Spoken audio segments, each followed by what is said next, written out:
பெருநகர சென்னை மாநகராட்சி 1வது மண்டலத்திற்கு உட்பட்ட 5வது வார்டு நெய்தல் நகர் பகுதியில் மழை பெய்யும் போது சாலை பணி நடந்ததாக தெரிகிறது.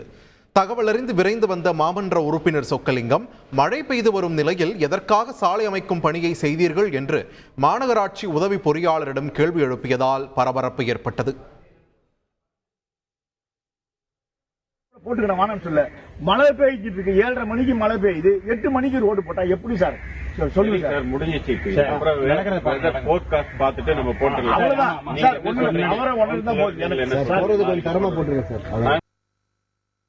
பின்னர் அவரை சமாதானப்படுத்திய உதவி ஆணையர் சுரேஷ், 14 வார்டுகளிலும் பணிகளை பார்வையிட வேண்டும் என்றால் நான் ரோபோ ரஜினியாகத்தான் இருக்க வேண்டும் என நகைச்சுவையாக பேசினார். பின்னர் சாலையின் தரத்தை ஆய்வு செய்வதற்கென்று மாநகராட்சி குழு இருப்பதாகவும் அவர்களுக்கு தகவல் அளித்து சாலையை தரமாக இருக்கிறதா என்று ஆய்வு செய்வதாக உறுதியளித்தார். சுத்தி பண்ணனா ரோபோ ரஜினி மாதிரி தான் ஏஇ 14 டிவிஷன்ல ஜோனல் ஆஃபீஸர் சுத்தி பண்ணனா ரோபோ ரஜினி மாதிரி தான் போன் போடுறேன் சார், போன் எடுக்கல. அவர் மேல கோவப்படுறாரு, நான் யாரு மேல கோவப்படுறேன்? இதனைத் தொடர்ந்து நடைபெற்ற மாமன்ற கூட்டத்தில் பேசிய திமுக கவுன்சிலர் சொக்கலிங்கம், மழை நேரத்தில் போடப்பட்ட சாலைகள் தரமாக இருக்கிறதா என ஆய்வு செய்யுங்கள் எனவும், தரமாக இருந்தால் தனக்கு தூக்கு தண்டனை கூட கொடுங்கள் எனவும் ஆவேசப்பட்டார்.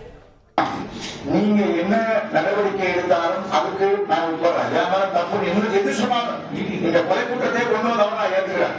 ஆனால் அது ரோடு தரம் இல்லைன்னா கான்ட்ராக்டர் மேல என்ன நடவடிக்கை எடுப்பீங்க? இவரு இ மேல என்ன நடவடிக்கை எடுப்பீங்க? ஏஇ மேல என்ன நடவடிக்கை எடுப்பீங்க? இது நம்முடைய ஜோனுக்கு பெரிய அவப்பெயர். இது மட்டும் கிடையாது, 200 வார்டுக்கும் பெரிய அவப்பெயர். இது 200 வார்டு இந்த ஆட்சிக்கு பெரிய அவப்பெயர். எம்பிக்கு, எம்எல்ஏக்கு, இங்க உள்ள பகல குழுக்கு, இங்க உள்ள மாமன்ற உறுப்பினர்களுக்கு அனைவருக்குமே பெரிய அவப்பெயர். நீங்க அந்த ரோடு தரமா இருந்துச்சுன்னா நீங்க எனக்கு தூக்கு தண்டனை போட்டாலும் நான் ஏத்துக்கிறேன். ரோடு தரம் இல்லை, இந்த அதிகாரி மேல என்ன நடவடிக்கை எடுப்பீங்க? செய்திகளை உடனுக்குடன் தெரிந்து கொள்ள உடனே சப்ஸ்கிரைப் பண்ணுங்க.